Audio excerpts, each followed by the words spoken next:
Halo, selamat malam Bang Kinahar. Halo, selamat malam Kak Tia. Iya, Bang Halo. Kinahar, apa kabar? Alhamdulillah baik, alhamdulillah. Baik, Kak Tia alhamdulillah. gimana? Alhamdulillah capek Bang. Oh iya, alhamdulillah, alhamdulillah. Alhamdulillah capek. Alhamdulillah masih diberikan kecapean ya. Gimana sih? Betul, masih bisa capek, betul, Masih bisa betul. capek ya. Berarti lagi Di banyak sana hujan nggak kegiatan, ya kira-kira kan? Bang? Gimana? Di sana hujan nggak? Eh, jam-jam 7 tadi ya, sampai jam 8-an gitu. Oh, tapi sekarang udah berhenti ya, udah reda ya. Ya, kita tinggal dingin ya. Bener. Pantesan kok dingin studionya ya kan. Rupanya di luar emang lagi mendung gitu. Kata dia Ya, habis jadi hujan nggak capek juga. hati ya nampaknya. Oke, baiklah. Bagi Nahar, hari ini kita ngebahas tentang pentingnya membangun soft skill dan juga hard skill di era digital. Ya. Nah, ini gimana nih? Kenapa tiba-tiba bisa kepikiran seperti itu, Bang? Mungkin boleh penjelasan di openingnya nih, Bang. Ya, Silakan jadi Bang itu Nahar. dibikin di era digital tuh biar terkesan kekinian gitu ya. Karena kalau kalau pikir-pikir sebenarnya di era manapun itu tuh penting lah untuk membangun soft dan hard skill tadi gitu. Jadi kenapa dia penting? Karena menurutku itu alasan orang mau makai kita. Jadinya nanti dia kayak yang kakak bilang tadi itulah capeknya dapat gitu kan. Jadi alhamdulillah capek gitu kan. Karena kalau iya sulit loh sekarang ini kurasa sulit juga mau cari capek aja sulit gitu karena banyak orang yang di apa namanya di PHK kan gitu ya diberhentikan jadi dia dulunya mungkin dia ngeluh waktu kerja tapi kalau udah di PHK kan jadinya nggak ada alasan lagi dia untuk bilang aduh capek nih gitu kan jadi bingung dia. Nah kalau bisa capek itu luar biasa. Nah agar kita bisa capek menurutku si hard dan si soft skill itu sangat berperan lah gitu. Kalau ditanya mana yang paling penting duluan gitu ya, hard atau soft gitu. Ya tentu kita akan jawabnya soft skill lah. Tapi sebelum itu mungkin hanya untuk penjabaran singkat gitu. Kalau yang soft nih yang nggak nampak, jadi kayak software-nya di komputer. Kalau hard skill tuh ya sama kayak hardware-nya di komputer itu tuh yang perangkatnya, keyboardnya, layarnya, monitornya itu semua masuk hard lah. Kalau di kita tuh hard skill tuh sederhananya tuh kayak keahlian keuangan, keahlian ngelas, keahlian bangunan, nah itu semuanya hard skill. Kalau yang soft nih memang lebih kepada karakter, mungkin gitu sih gampangnya gitu. Jadi kalau ditanya mana yang penting, ya tentu dua-duanya penting. Kalau ditanya mana yang harus duluan dibangun, menurutku nih itu yang harus duluan itu soft skill-nya dulu. Kan apa ya, apalagi waktu kemarin nih ada kan ada TK kita tuh kan di Rantau kan namanya TK Generasi Hati. Jadi tuh ini di satu semester sekali itu biasanya kita ada pertemuan lah dengan orang tua untuk berdialog tentang anaknya gitu.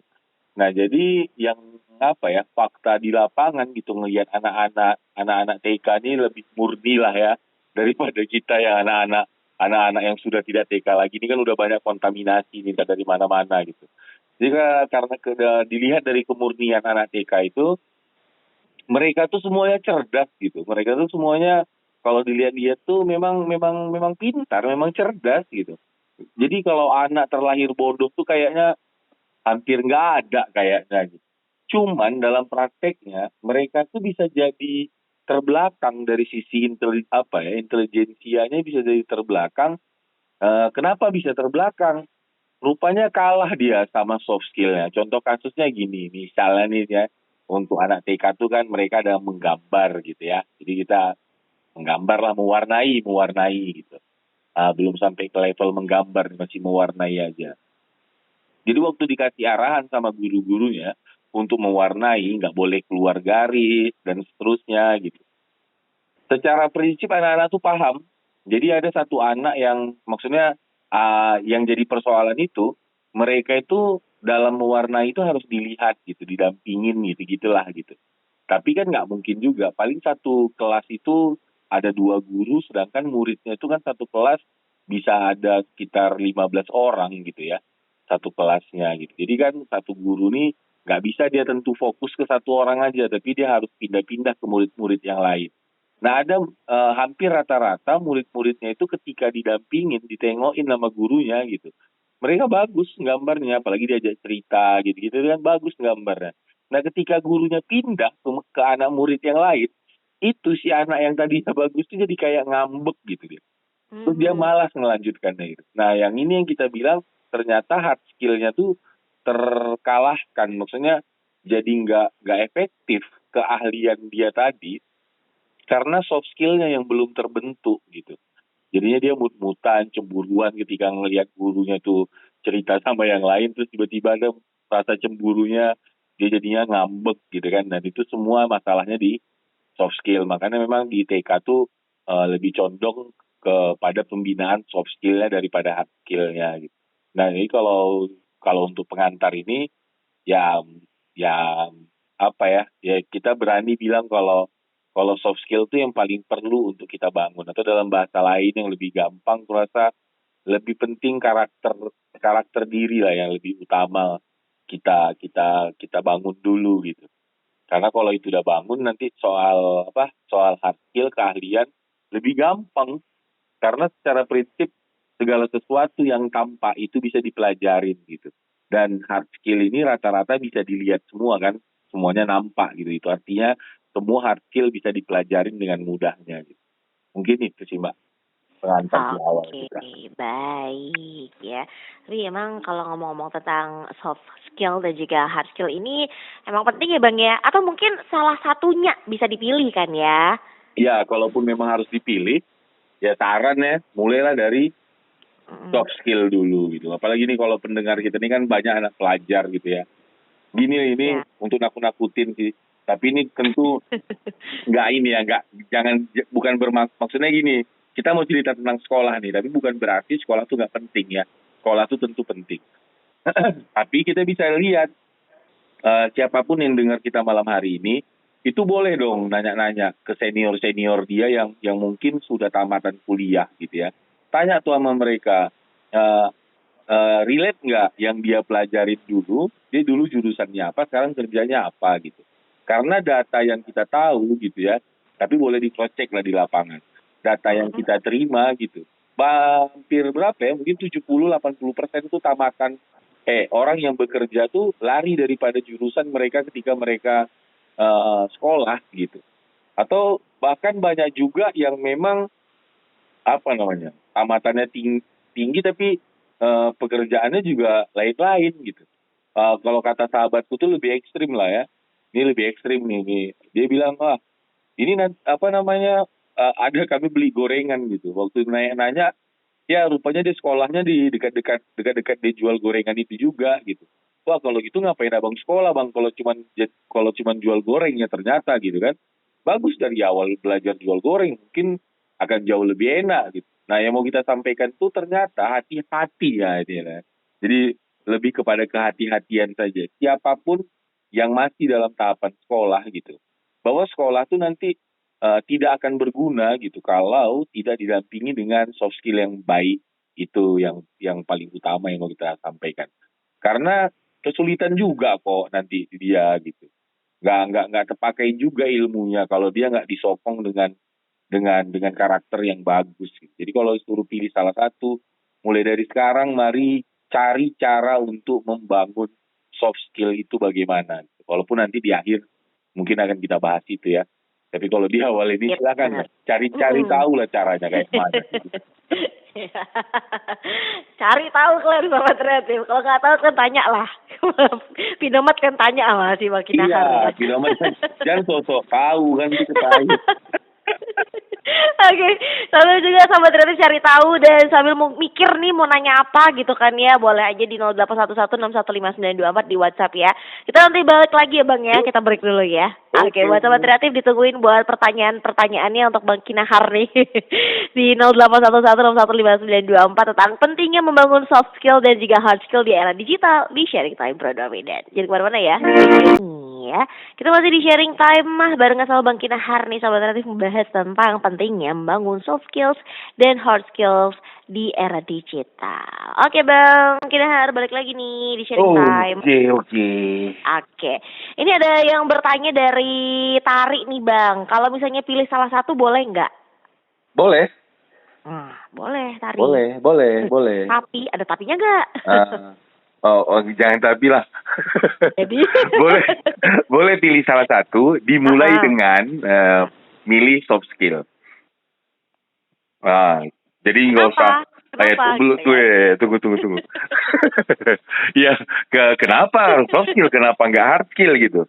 Karena orang naik jabatan sama orang dipecat sama orang yang diterima di kerjaan itu dinilai bukan dari hard skill yang utama, tapi soft skill. Itu kan di mana-mana ya, umum lah.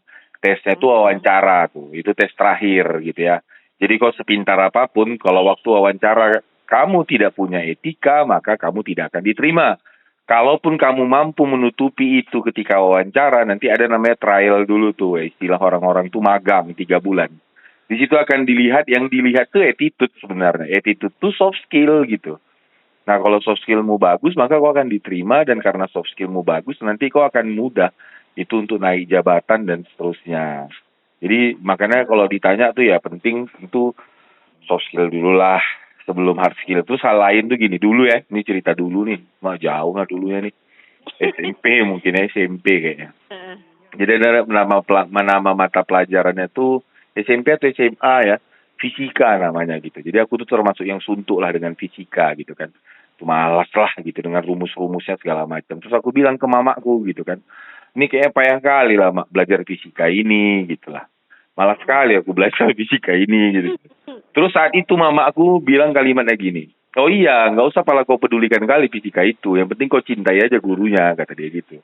Kayak mana caranya biar kau suka lah sama guru itu, udah itu aja lah, fisika yang nggak usah pala kau pikir-pikirkan, katanya gitu. Nah sekarang ini aku baru sadar lah, mencintai guruku itu karena aku cinta sama guruku, dan tandanya aku mencintai dia, apa yang diajarkan lebih mudah nerimanya gitu. Dan untuk mencintai itu adalah bagian dari soft skill itu sendiri gitu. Jadinya hard skill yang aku benci itu dalam pengertian fisika saat itu gitu ya. Itu tuh aku jadi suka sama fisika akhirnya gitu. Karena apa? Karena ya tadi, karena aku mencintai gurunya. Jadi kalau balik ke Tari, mana nih gitu ya. Kalau boleh saran sih Tari gitu. Boleh pilih satu tapi mulai dari soft skill. Soft skill tuh bahasa umumnya gini lah. Orang tuh senang samamu. Kayak mana caranya orang senang sama kita, itu sih gitu. Itu soft skill tuh. Jadi semua jawaban dari pertanyaan yang bagaimana agar orang mencintaimu atau bagaimana agar orang suka samamu, apapun jawabannya itu, nah menurutku sih secara gampang itulah soft skill gitu. Karena kayak tepat waktu tuh soft skill. Karena kalau kita terlambat orang nggak suka. Senyum itu soft skill, gigih itu soft skill gitu kan. Semangat itu soft skill gitu. Jadi segala sesuatu yang membuat orang nyaman. Jadi nanti kaitannya soft skill ini dengan bagaimana memikirkan orang lain agar lebih nyaman. Bekerja itu jangan nanya uangnya dulu, karena pala orang kalau belum apa-apa udah nanya uang gitu ya. Udah kerja aja. Jadi memikirkan uang pun untuk di awal-awal tuh menurutku juga itu kategori soft skill yang buruk lah gitu. Ini nggak usah dulu gitu. Apa dalam bahasa lain tuh sadar diri dulu. Aku tadi waktu selama kita dengar lagu-lagu yang 2 biji itu, aku ada merenung gini lah ya. Ini untungnya aku rasa. Untungnya nggak ada istilah mencat anak gitu. Yang ada mencat karyawan gitu kan. Kurasa kalau ada istilah mencat anak gitu, mungkin banyak anak-anak yang udah kena pecat gitu. Karena dia nggak punya soft skill, enggak, hard skill juga enggak. Tapi kerjanya ngelawan sama orang tuanya gitu. Disuruh nggak mau gitu. Kan palak kali kita itu ya gitu ya. Kalau kurasa kalau jadi orang tua gitu. Karena di dalam dalam sistem perusahaan pun kalau ada karyawan yang kayak gitu, kurasa nggak perlu mikir 2 kali atau jangan mikir 2 kali, mikir 1 kali pun kayaknya nggak perlu gitu ya. Udahlah keluarkan aja lah udah gitu. Jadi hal itu menurutku perlu direnung-renungkan bagi siapapun yang mungkin posisinya masih sebagai seorang anak. Sadarilah bahwa sebenarnya tuh kita tuh nggak ada punya keahlian apa-apa loh gitu. Jadi udah bagus-bagus aja lah. Kok melawan kali sama orang tua kalian itu gitu. Benar. Oke. Nah, Bang, ini ada yang bertanya juga nih dari Ihsan ya. Iya. Kata Ihsan kalau misalnya lebih cenderung ke hard skill gimana Bang? Nggak apa-apa Nah. juga, nggak apa-apa juga, nggak apa-apa juga. Cuman udah stop lah itu. Mari sekarang tuh dimulai buat rapot untuk soft skill-nya gitu. Karena lagi-lagi gini ya, apa namanya, cerita kita pada malam hari ini juga nggak terlalu nyambung kalau kita belum betul-betul merasakan bahwa soft skill tuh penting banget gitu. Tuh. Sekarang tadi siapa namanya itu Kak? Ihsan, gini lah San. Bilanglah kau tuh jago kali ya, apa ya, AutoCAD atau desain, bilanglah gambar rumah gitu kan, kayak arsitek itu gitu ya. Itu jago betul lah, udah jago betul mak. Kayak mana nih cara bilang jagonya nih, gitulah. Pokoknya jago betul. Cuman karena media aja banyak nggak tahu, jadinya kok nggak diliput gitu. Saking jagonya ini kan. Nah, jadi apa? Aku mau nanya ke Kak Tia lah. Jadi kakak mau bangun rumah lah. Ini kan tentu make Ihsan lah, karena dia udah terkenal dengan jagonya gitu ya. Tapi waktu kakak make dia itu gitu, dia yang ketus gitu. Ngomong sama kakak jutek gitu ya. Terus bawaannya tuh yang waktu kakak janji jam 9 datang dia jam 11 gitu.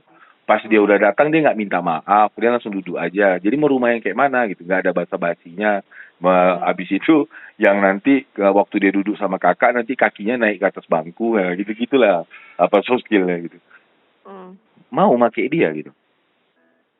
Nggak mau lah pakainya. Rasa pun suntuk gitu itu kan. Atau kalau udah kita pakai, habis itu kan digambarnya bilang lah, oke, udahlah daripada nggak ada, udahlah pakai aja. Misalnya lah kakak bilang gitu ya. Terus digambarnya nih, kakak maunya begini-begini. Nah singkat cerita, beberapa hari kemudian dia ngasihkan gambarnya. Dari gambar yang dia kasih tuh ada kakak nggak cocok, mungkin dari apa ya, dari relief depannya kayak kakak rasa kurang pas, bilang lah begitu gitu ya. Terus kakak bilang sama dia, ini bisa diganti nggak ya Pak Ihsan gitu. Terus jawabannya, bikin repot aja pun, udahlah gini aja kan bagus gitu.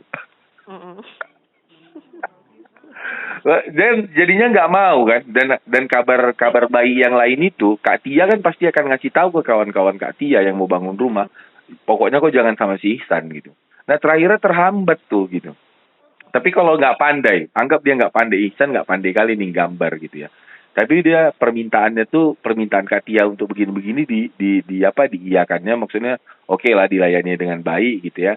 Terus pertanyaannya gini, ada nggak orang yang akan menolong si Ihsan akan ketidakmampuan dia itu tadi kalau dia baik gitu. Pasti ada kan yang akan nolong dia gitu. Anak ya begitu. Nah ini kita mau melompat sedikit nih di luar daripada Ihsan. Ini pertanyaannya misalnya ada anak matematikanya 7 ya, 7. Matematikanya 7, terus bahasa Inggrisnya 4 gitu ya. Umumnya nih menurut Kak Tia, kalau ada orang tua yang punya anaknya kayak gitu, matematikanya rata-rata standar aja 7, bahasa Inggrisnya itu 4, kira-kira mayoritas orang tua akan nyuruh anaknya ikut les matematika atau bahasa Inggris? Matematika. Itu yang betul. Kalau umumnya macam mana? Bahasa Inggris ya. Iya. Kalau umumnya orang tua tuh bahasa Inggrisnya nanti disuruhnya tuh gitu kan. Karena rendah kan gitu nih gitu ya. Nah, itu umumnya begitu. Tapi tentu kalau yang kita sarankan kayak jawaban Kak Tia dong. Ya matematikanya aja yang ditingkatkan gitu kan. Biar dia jadi manusia unggul gitu. Tapi kalau bahasa Inggrisnya 4 nanti jadi 7, kan jadi manusia rata-rata dia gitu. Nggak ada lebihnya gitu. Jadi terus kalau kita kasih saran yang begitu, ya udah matematikanya aja Bu, biar matematikanya bisa jadi 9, kan dia jadi expert tuh di situ gitu. Ya terus kayak mana dengan bahasa Inggris anakku, kan itu pertanyaan orang tuh gitu ya. Iya, untuk menutupi kelemahan bahasa Inggris anakmu, kau harus ajarkan soft skill yang bagus sama anakmu gitu, attitude yang bagus, karakter yang bagus. Kalau dia bagus, terus ada kliennya misalnya dari luar negeri sana dan anakmu nggak pandai bahasa Inggris gitu, kira-kira karena anakmu ini baik gitu ya, soft skillnya bagus gitu, ada nggak orang yang pandai bahasa Inggris yang mau nolong dia gitu? Jawabannya pasti ada gitu. Udah selesai masalahnya gitu. Jadi anakmu itu juga nggak jadi terbebani karena keinginanmu itu gitu. Jadi maksudku harapanku dari obrolan ini ya mungkin nggak bisa 100, tapi ya mudah-mudahan bisa lah 70 atau 80, kesadaran kita bahwa soft skill tuh penting banget gitu. Apalagi di era digital ini semua tuh sudah bisa diganti kok sama mesin gitu. Jadi kalau semua bisa diganti sama mesin, apa lagi alasan orang mau pakai kau? Nah, ini kalau di Medan ya. Kalau di luar Medan kamu gitu. Apa alasannya gitu? Karena semua untuk hard skill itu hampir rata-rata mungkin nanti ke depannya udah bisa dikerjakan. Kita tengok bank. Aku ada ke bank mana tuh ya. Itu udah ada yang bentuknya ATM yang untuk bikin buka rekening sama bikin kartu ATM-nya. Biasanya itu dikerjakan oleh CS gitu kan. Nah sekarang tuh udah pindah ke alih ke mesin gitu-gitu. Dan aku rasa nanti akan banyak tuh bagian di bank itu yang hilang gitu. Nah terus jadinya apa dong yang bisa dipakai lagi gitu. Maksudnya ya secara manusia kita nih apa lagi yang bisa dipakai. Ya tentu jawabannya ya masih banyak lah ya yang bisa manusia kerjakan gitu. Tapi nanti akan lebih selektif lagi perusahaan-perusahaan itu untuk menerima. Kalau dia nggak mau patuh, bagus kerjakan mesin aja gitu. Kalau mesin ditekan A keluar A gitu. Kalau kau ditekan A entah mana-mana keluarnya gitu kan gitu-gitu nanti.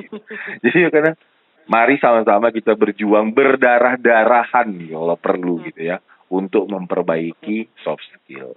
Mohon Bang. Itu dia ya. Baik, Tari Ihsan ya. Mungkin semoga puas ya jawabannya ya. Mudah-mudahan puas lah. Oke, nanti kita balik lagi ya Bang ya di sharing time untuk Pro 2 Medan malam ini. Kalau yang mau tanya-tanya boleh silakan di WhatsApp aja 081161155924. 2 Kabupaten FM Pro 2 Medan, suara kreativitas sahabat kreatif. Balik lagi di sharing time nih sahabat kreatif di segmen akhir ya untuk malam ini bersama dengan Bang Kinar nih tentang pentingnya membangun soft skills dan hard skill di era digital. Nih Bang, terakhir ada Indah nih di Katamso ya. Indah mau nanya nih Bang. Pada Bang, mana dia? Indah. Nah, kalau kata Indah Bang, kalau misalnya nih keduanya punya soft skill dan juga hard skill, tapi jarang diasah. Kayak mana itu Bang? Dia punya nih dua-dua ya, tapi jarang diasah nih keduanya. Jadi dia hidup kayak apa ya Bang ya? Dua-duanya nggak diasahnya tuh kayak mana maksudnya? Iya, kita tuh sepakat. Maksudku ya semua orang tuh punya memang dua-dua itu gitu. Dan memang semua orang kurang mengasahnya, itu yang masalahnya. Jadi kalau ditanya kayak mana, jawaban paling cepat ya asah lah. Asah lah, ya juga deh. Pisau aja nggak di, kalau misalnya tumpul diasah ya kan? Iya, jadi hebatnya. Jadi memang hebatnya apa ya, Tuhan tuh dia ngasih kita tuh yang itu lah, semuanya udah ada sebenarnya dalam diri ini, mau baik mau buruk, itu semua tuh udah punya bibit gitu. Jadi tergantung kita memupuk yang mana, menggemburkan tanah yang mana gitu. Kalau lebih banyak ngasih makan yang buruk, ya tentu buruklah jadinya gitu. Kalau banyak ngasih makan yang baik, baiklah jadinya. Nah terus kan pertanyaannya kayak mana mau ngasahnya ini gitu. Apa makanan untuk soft skill yang baik itu, apa makanan untuk hard skill yang baik itu gitu. Secara sederhana mungkin kalau soft skill tuh ya apa ya, itu kan dimulai dari cara berpikir. Jadi yang paling penting menurutku nih, cara paling gampang tuh pilih kawan. Itu tuh nasihat luar biasa dari guruku ya. Salah satu nasihat luar biasa dari guruku itu, seumpama ada 3 atau 5 hal paling penting di dunia ini, kata beliau ya. Salah satunya tuh pilih kawan gitu. Karena memang kawan ini betul-betul nularkan banget lah gitu. Nah, dan kalau bisa memang kawan nih ya cari yang kita segan sama dia gitu. Jadinya mau nggak mau kita ngikut gitu. Aku tuh pernah beberapa hari yang lalu gitu ya. Maksudnya dulu udah sering, tapi ini kayaknya baru terulang lagi. Beberapa hari yang lalu aku sedang menemani satu kawanku. Dia orang luar Medan. Jadi singkat cerita datang di Medan ini, terus aku nemanin dia lah selama dia di Medan gitu. Tidurnya sama kami gitu lah. Tidurnya sama, aku juga tidur sama dia gitu. Dan hebatnya jam berapa pun kami tidur, dia jam 3 tuh bangun gitu. Jadinya karena dia bangun jam 3 gitu ya, dan dia dengan semua tingkah lakunya jam 3, mau nggak mau aku jadinya terbangun jam 3 gitu. Dan selama aku tidur sama dia ya, aku bangun terus terakhir jam 3 gitu. Cuman waktu dia udah pulang, aku tidurnya udah nggak sama dia lagi, ya nggak bangun lagi gitu. Jadi makanya aku rasa tuh penting banget milih kawan, dan carilah kawan yang memang kita mau ngubah. Jadi balik ke pertanyaan tuh kan, yang tadi tuh aku punya dua-duanya, terus kayak mana cara ngasahnya. Oke, kau mau ngasah yang mana, kau cari kawan kau yang punya itu, terus kau kawanin dia gitu. Nanti itu lama-lama akan terasa dengan sendiri. Jadi pilih kawan tuh udah harga mati lah. Itu nggak bisa ditawar tuh, udah harga mati. Terus pilih idola. Ini juga menjadi hal yang penting gitu caranya. Jadi pilih kawan sama pilih idola ini mungkin mirip-mirip lah. Pilih idolamu siapa gitu. Aku juga nggak ngelarang orang-orang senang sama Korea. Oke lah, di zamannya ini dulu India kan. Sebelum India ada telenovela namanya gitu. Kalau sekarang ini Korea, oke lah. Bolehlah senang sama Korea. Kita juga nggak mempermasalahkan itu.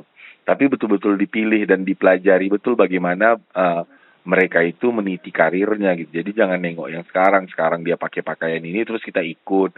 Enggak gitu maksudku dalam memilih idola. Memilih idola ini lebih kepada yang mencari tahu bagaimana dia bisa sampai ke posisinya sekarang ini.